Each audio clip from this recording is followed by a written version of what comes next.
One big problem for people who want to learn more about autism is simply a lack of access to reliable information. If you want to learn more, it is hard to know where to look.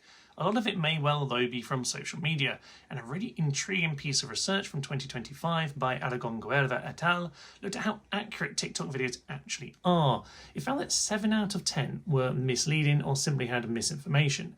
That leaves just 3 out of 10 that were deemed to be accurate. Now, I'll delve more deeply into that study later in some of my longer form content here on the channel, but there is always, of course, nuance to any research as to how it actually collects and presents data.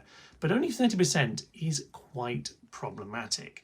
And if you did want to read this article, for example, you might notice that there'll be a £30 a month subscription to this journal. Now, even though many papers may have what they call a lay summary, a summary in layman's terms, that is usually, partly at least, visible on the webpage, the paper may not be fully accessible in a financial sense. What about social media then? Well, there are plenty of excellent channels out there. Find that 30%. I would recommend Yosemite Sam, for example. I would also obviously like to think that you would put me in that 30% too. That is certainly my aim here on the channel. I want to be a reliable place. But what Yosemite Sam does really well, for example, is she provides a great mix of her own lived experience as well as some insight into the research too.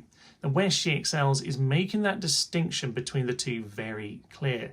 Social media really does require some vetting on your part, so look out for those that are transparent. Now, there is a difference between talking about your personal experiences and talking about peer-reviewed research. Both are valid, but the lived experiences shouldn't be overgeneralized to mean all autistics. And any research should be peer-reviewed and clearly referenced. And obviously, when discussing research, it shouldn't be presented as if that one piece of research proves everything. Consensus is important.